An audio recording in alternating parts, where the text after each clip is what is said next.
you, Sylvia. Mike's proud of you. God's grace is on you and continues on you. At this time, we're going to have some relatives, friends who are going to come in this order. First Clement, then after Clement will be Nigel, and then Dennis. And Dennis, when you're done, they'll show the video. So Clement, come on up. Wherever you want.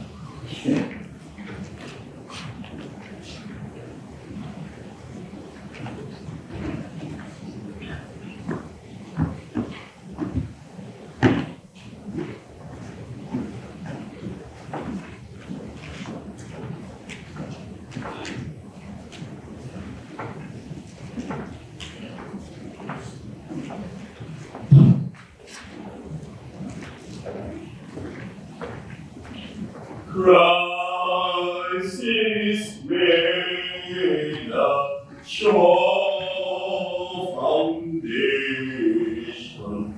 Christ the head and cornerstone.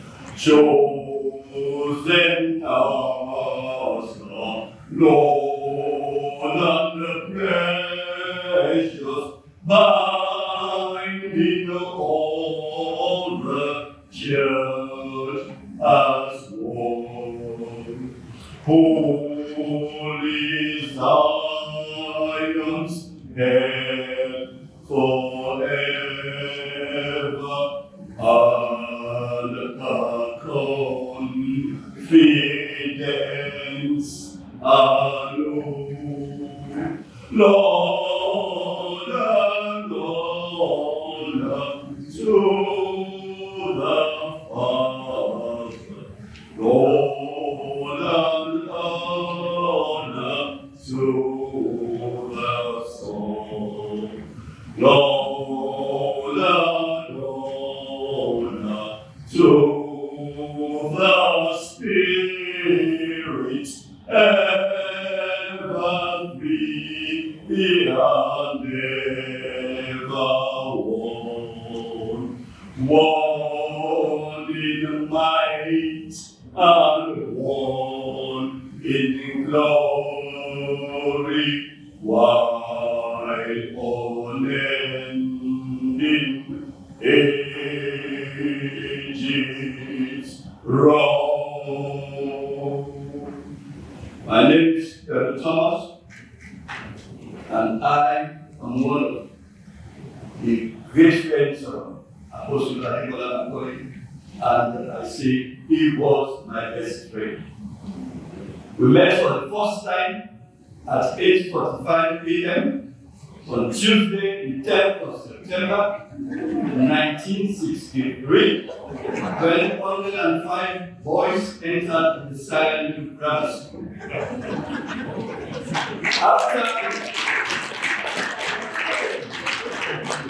After devotion, because it was a church missionary school founded in 1845 on the 25th of March, the first black secondary school in Black Africa.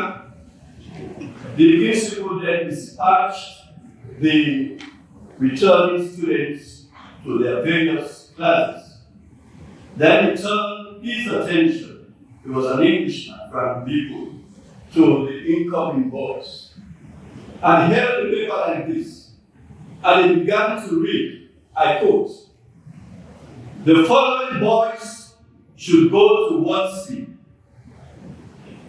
Ademola Makoli, Bradman Wright, Donald Taylor, Clement Thomas," that's the last I had. Because as he was calling our name, I was shifting towards later list.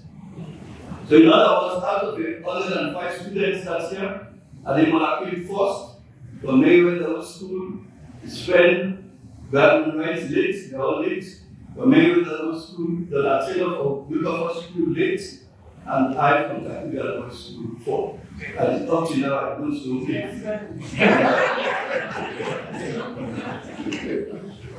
But to say about the grammar school, I have to just choose stories because of time frame. We are just 3 weeks into the school, and we used to have a social activity group just after lunch on Fridays. which the entire school will participate. It doesn't matter what form of grade we are intermixed, because the grammar school taught you to be well-rounded, not only English. But I decided that I was not going to all of these things. And by the time I was thinking about that, my late friends, the late friend Carol and Ademola joined me. And so we said we went out to the beach area just to enjoy nature. And then as we were going, another guy came. He said, "Oh, they'll see you, please come to the school." And they said they were just joking, and they followed us. That was the next school for the job. Whilst we were going, we had I will just describe him as a naughty boy because he's still alive.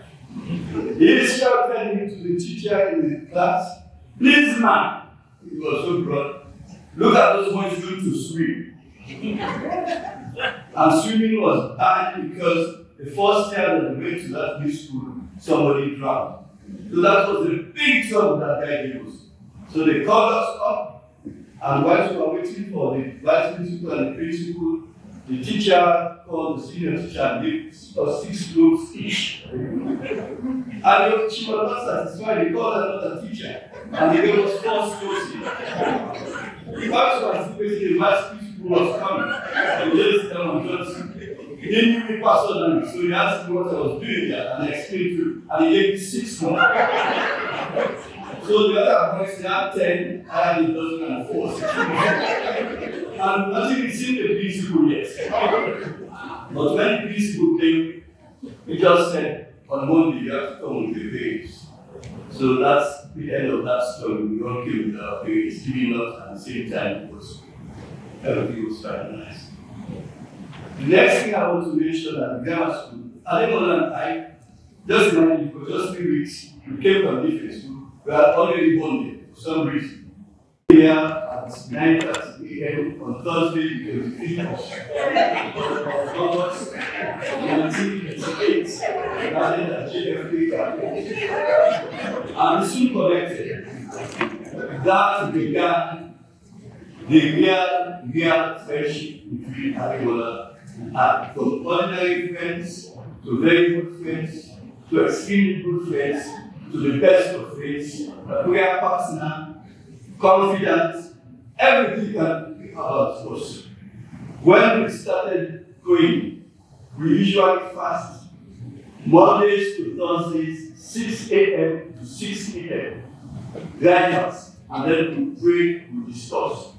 And then on Saturday, Friday, at 6 a.m. to 6 a.m. Saturday. Every week without fail. We did it for years.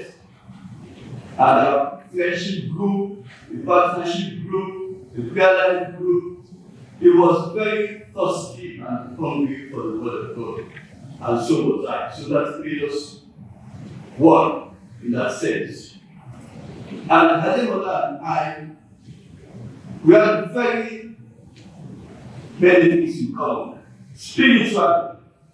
And we have several revelations about ourselves, very, very deep spiritual revelations, which at times people do not understand.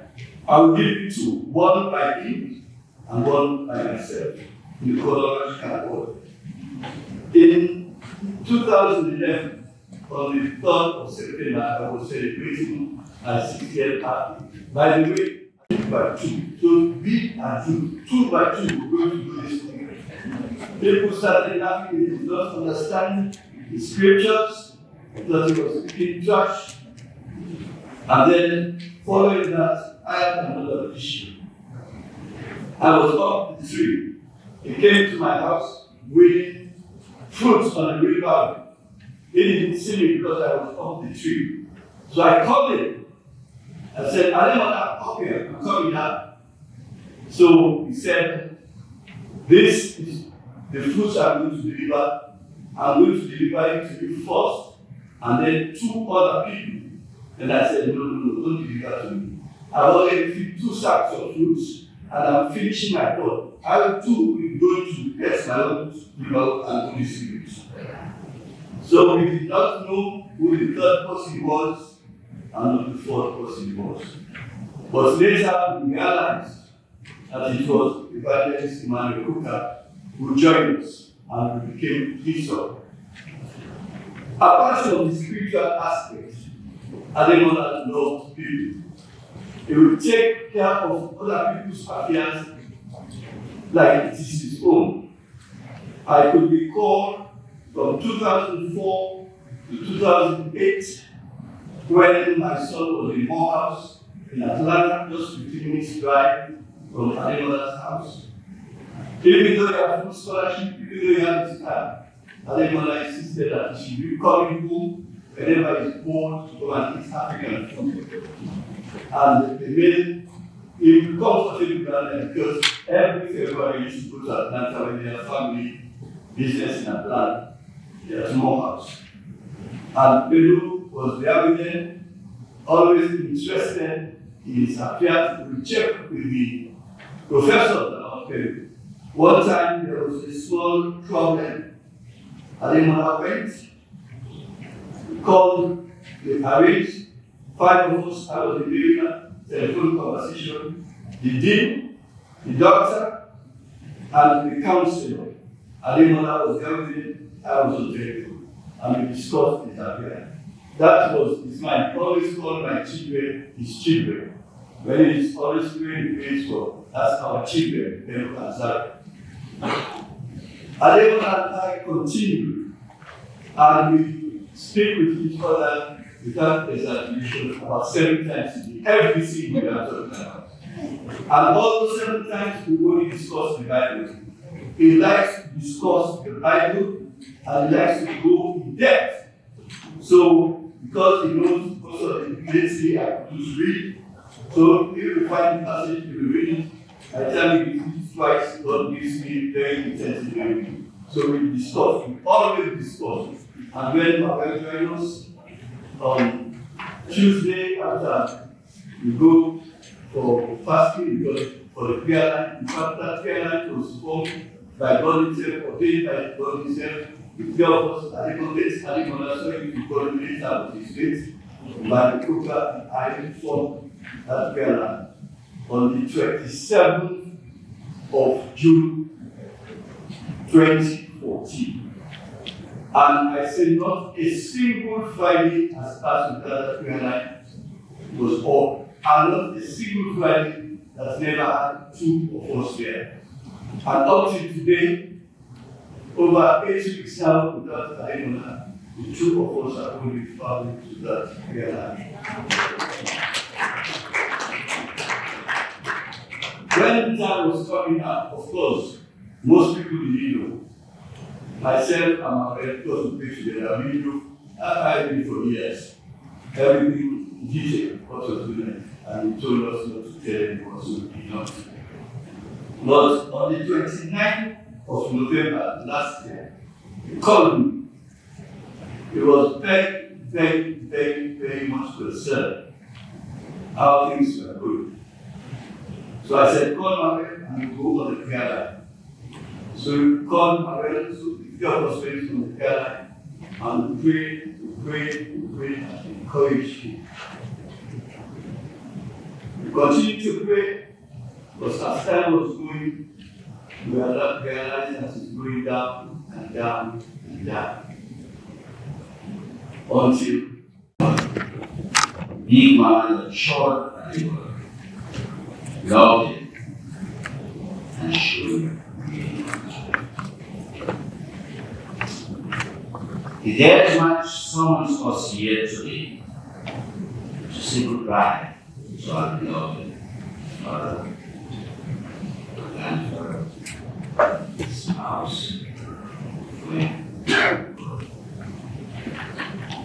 The passing of Ademola is very painful for us. But Ademola will say, do not grieve for me, because I am with the Lord. We are sad. So don't be sad. Our life and our living is in the hands of the Lord. He had strong opinion when he started talking about the Lord and the Bible. We say, do not mourn, but we are mourning, but to remember who Ademola was. Everybody dies, but not everybody lives. When you are alive, you can make life for yourself and for others. And we must do this. We come to this world by ourselves. When we die, we go alone. We try to find our purpose in this life. Never forgetting about the people who help us live their life. Amen.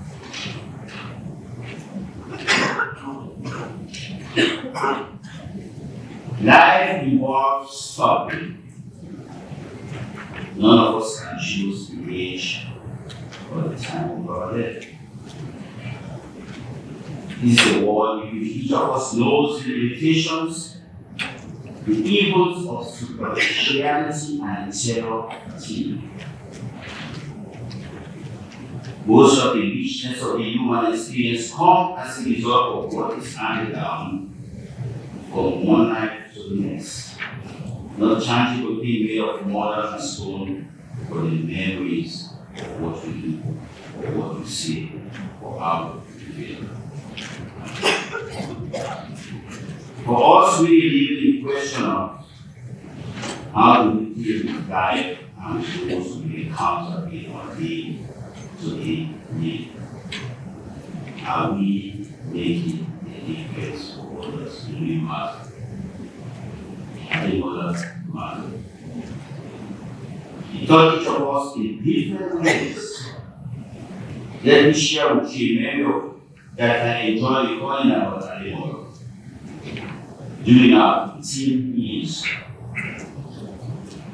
he was my only boy. His grandmother was sitting there and I was following him. And he would be 79 years old. Go down, everybody would go up there, go down, all over the streets, in the area. And I was in, he was attending Meriwether School. Very sharp, very talkative, talk and light. And I was at the school. I was looking at our sheep and I was only 3 years old and he was so smart. He's so smart. I could talk and I feel like I like it. So I went to so that when I was married. So when I came to this was because of the issue that she signed the paper, she doesn't very well. So at the time I finished yourself and I went home and I told my mom and said, but no, I'm going to very well school. You know what she did? She beat me the first time. I never forgot that, but I finally I got to forgive my mom. I said, Mom, you should allow me to go to Meriwether. I didn't want one special person. And he was strong in his convictions, in his points.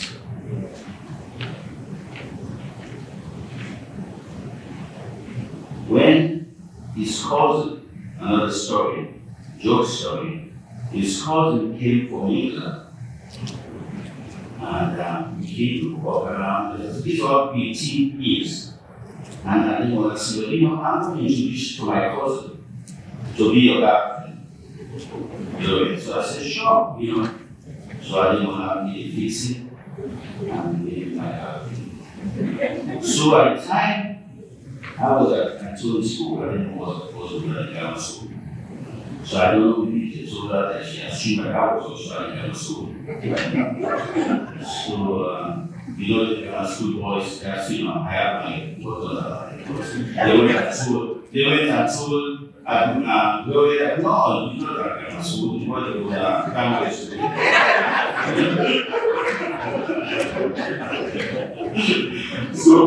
So one day I was in class, and I saw these 2 girls in their SSG uniform, Zainab and Gloria. And Zainab is sitting right there, and I'm sure Zainab was the one trying to push Gloria to come and look for me. So I spotted them. Yes, I took my call. You were not to find me. But that was not enough. So I said, no, this kind of school boys, and I just let them be. And that's the way it was. Ademola was a personification of a people person. He was always quick to reach out to us. He remembered special days in our lives. Now people have collected coins like some collect coins or seashells or baseball cards. Friendship and relationship with others were his most prized possession. For us, we believe the question of how do we deal with life and with those we encounter in our day-to-day life, and we make it different for others who we are. So, Ademola, as I say, was the people person, and he looked after his friends. Ademola got people fight, you see, finished the cross. He kept moving. We didn't rejoice in having in our life. Our God is an awesome God. May He continue to bless us all as we move forward to this.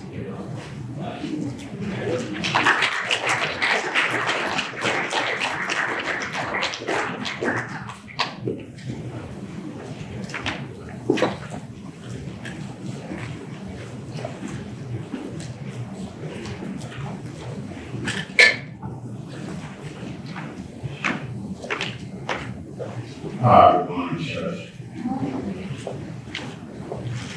Before I start my cues, I'd like to sing the Lord's Prayer because I know I love that song.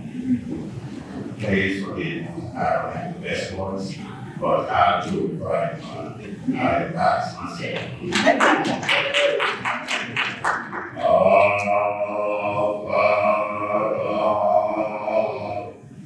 Who art in heaven, hallowed be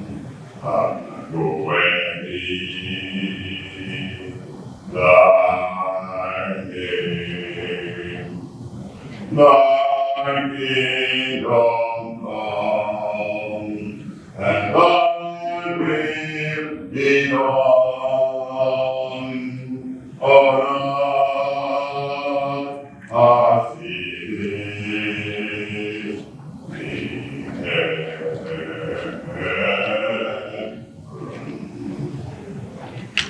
Give us this day our daily bread, and forgive us our trespasses, as we forgive those who trespass against us. And lead us not into temptation, but deliver us from evil. For thine is the kingdom, and the power, and the glory, forever.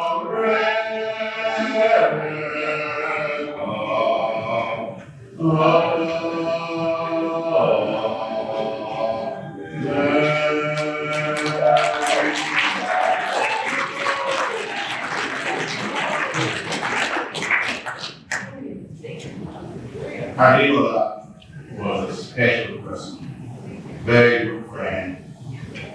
We started hanging out since he was about this at the Plymouth Club.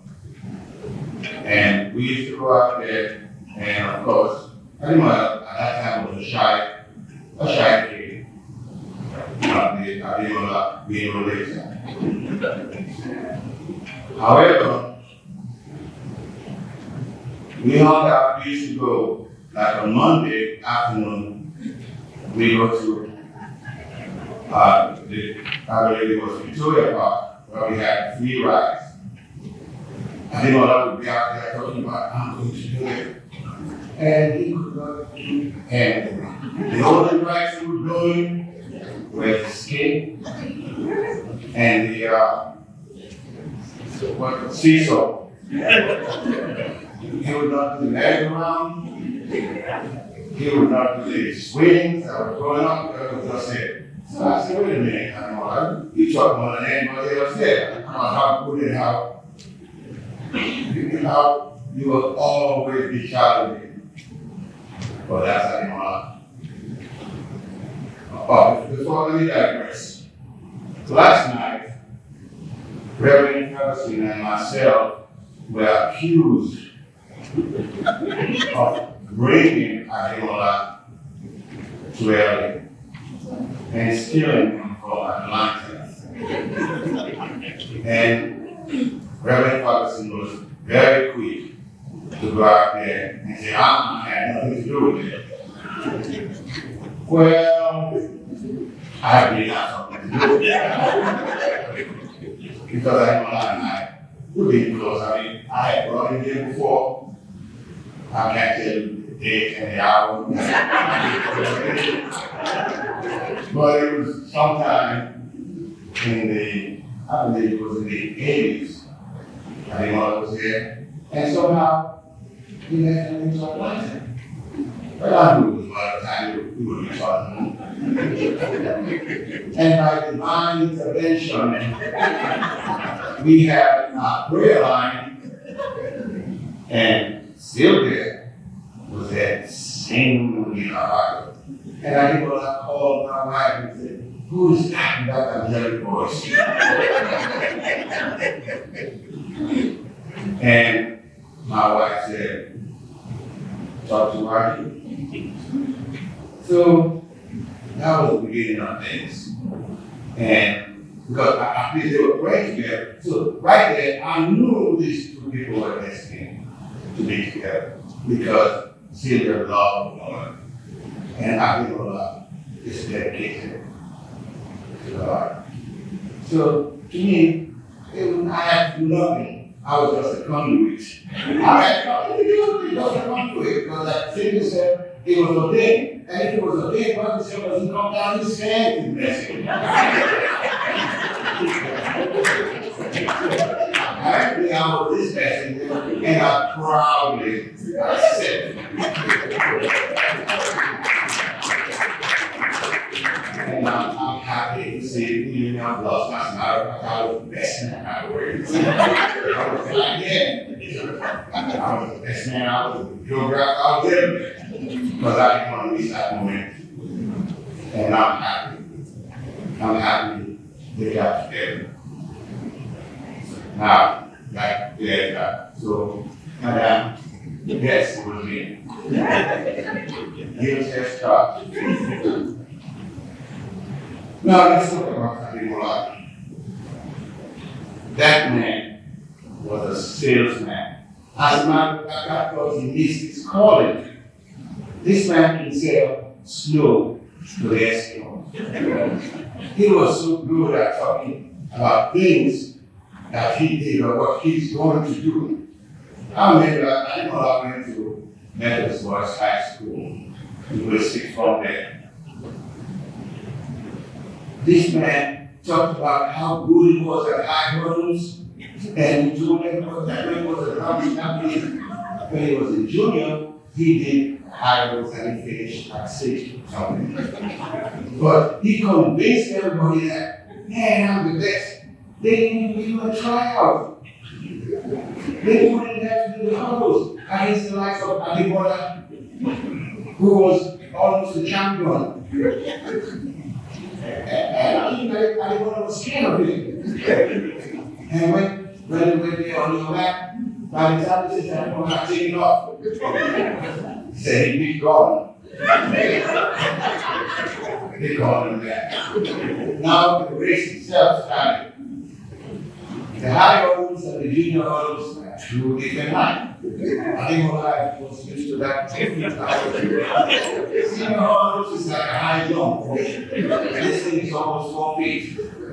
And then comes Ademola was dressed better than everybody else. And they started to run across. And he got to the hurdle and realized that he was higher than him. And he was doing like this. Then everybody was running. And he looked around. Ademola was going to be clear for some hurdle. So he went around and started to run around. He didn't run around the hurdle. He still didn't pass. What? And when it was over my way, you would think I was not going. You were thinking the beach was out around here. So that's my type of guy. There are other things that I think about. I remember this was sometime it got to be 68. I don't know the time.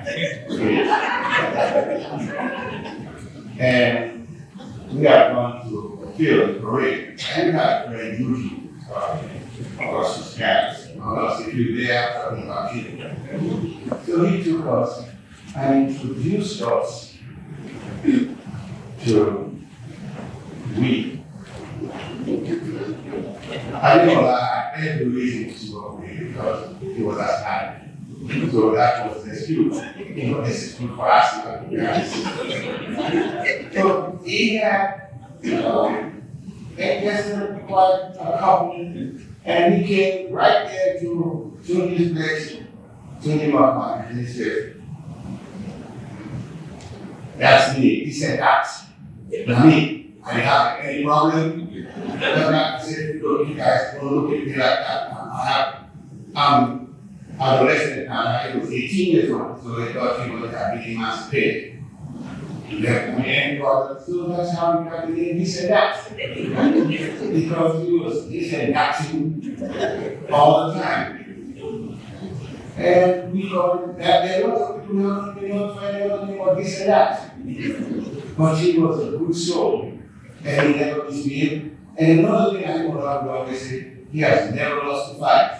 He may not undefeated. So I didn't go to ground school, so I was thinking that this was a strong guy. Only to find out that he never got any fights. So he was like, he never lost a fight. He's not like someone like me. I was like that all the time because I was fighting and I'm like, But not like you are. He never lost a fight. That's all right. He was alive. He might stretch the foot, but he was alive.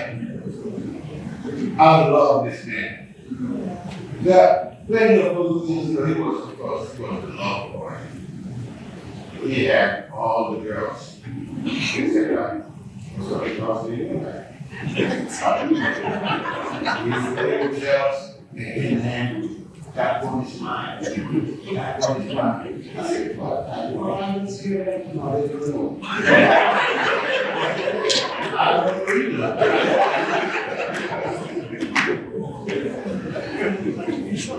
One thing he was a good soul. He was an obedient child. When we were growing up, we would go get Ademola to go out, and the next thing was, oh, I have asthma. Because he was kind of going to let him go. He doesn't tell you that, he can't go. I have asthma. Well, my asthma is asthma. Okay, we'll go and come back. The next day we had him talking about that trip, you would think he was illegal. He just loves to tell stories. He used to leave us and say, I'm coming to speak. Oh, I'm going to go enjoy 2 years. I'm going to go live today. I'm going to leave the lead. And he goes and tells all these stories about, and then Julie was there, naive, believing. So when we finally found out that they were having telling these stories, I didn't feel because it was just real. It was, he was harmless. The man didn't know about anybody. He just liked to and he said, I'm going to enjoy myself. So I allowed him to enjoy myself. Radio story. But he was such a good soul. Never hurt anybody. Never wanted to see anybody get hurt. He was always there for people. And of course, his prayer, this man is a prayer warrior. He loved God. I wish we had some of the videos of him. The naming ceremony of my 2 grandchildren, he did.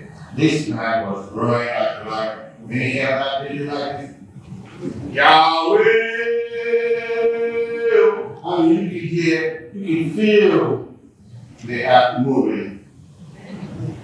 That's why this was about a month after he had dedicated my grandson, like he fell asleep. I could not believe it. It's that same man. I was roaring like a lion. This was within weeks. But he was so strong in his faith. Him and I used to argue a lot about the Bible. I was a student of the Bible, but not necessarily a strong believer like him to me. And we can talk about the Bible. I had the fun of just picking them, making them angry, and of course, we be talking about that. Because I was fishing, and trying to bring in, and then we actually could with 2. And just enough, his argument up, and there's another one there. However, I don't know how to capture it to be an evangelist. This man was so religious. He was denying God. And how many people tell me an evangelist? However,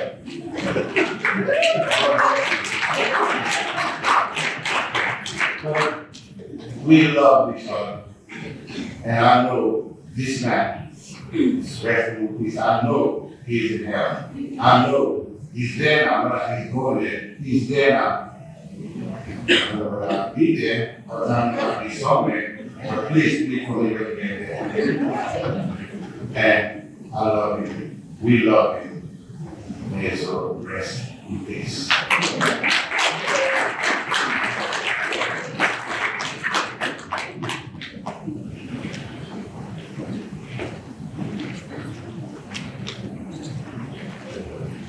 Hello again.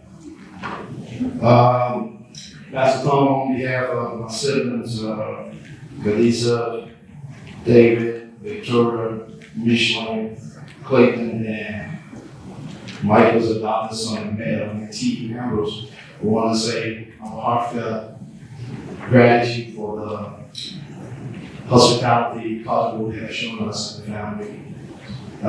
Quick reflection on behalf of my siblings and myself. It's very hard to find words to eulogize your father.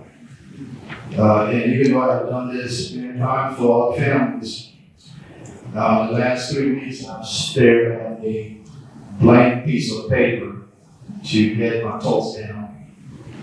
Because I don't feel adequate to eulogize him or to give reflection on behalf of his children. But I did draw inspiration from Abraham Lincoln, who at the Gettysburg Address was tasked to consecrate the piece of plot that would one day become the final resting place for those who have lost their life.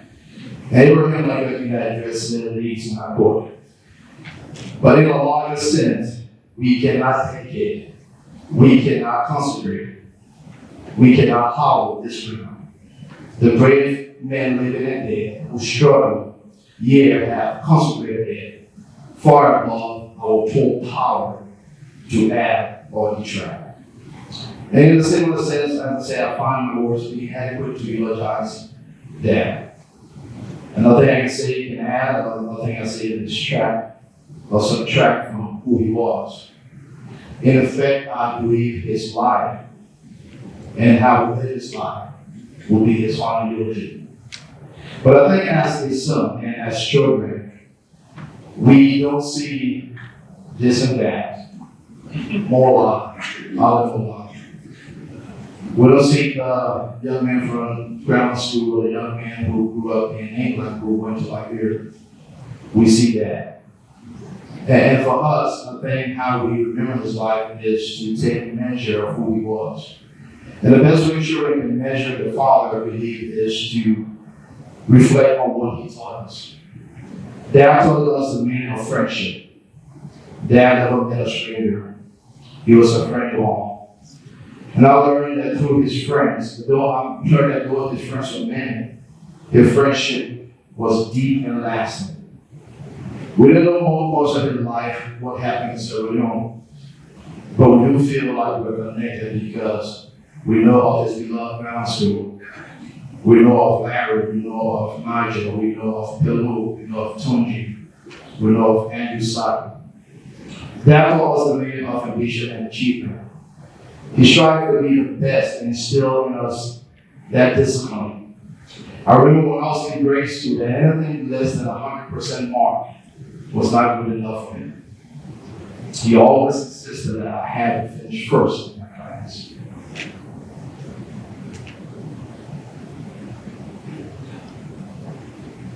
The dad taught us the dangers of hard work. I've always wanted him to work.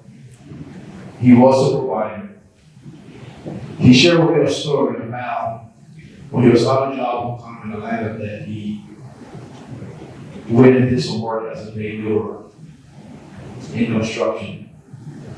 And as you all know, he's trying to be a comedian. And the moral of the story was how he got fired because he overthrew a wheelbarrow of concrete. Dad was always busy. He was a man in constant motion. But he was never too busy to share his love of life with those around him. Dad taught us to have a sense of adventure.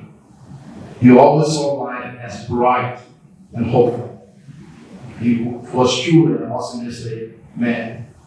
And his friend had said he was stretching the truth. And that optimism guided his children and made each one of us to believe that anything is possible. Dad taught us to love. There was an expression of love, and for lack of a better term, I would say it was very unique. His heart was always in the right place. To our mother Anna, he will be remembered as her first love. To our mother Florence, he was a soulmate and partner for 30 years. To our mother Sylvia, you always remain a loving husband. But are we spirit enough to measure a life? We remember Dad for exactly all the things I said and even more. But I think the most important thing that we'll remember him for and the measure of his life was his faith. Though he came to know Christ late in his life, and though his knowledge of Christ actually followed mine and my siblings, once he came to know God, he pursued him with passion. He pursued him with vigor. As if he was trying to make up for the lost time where he didn't serve God. So the man of his life, I'll say this, and I'll quote the great philosopher Solomon, who said it best in these words. The end of the matter, all have incurred. Fear God and keep his commandments, for this is the whole duty of man. Ecclesiastes 12 and 13. In our grief, let us smile, knowing that it is God who ultimately measures our lives. And it is God who will eulogize that as his good and faithful servant.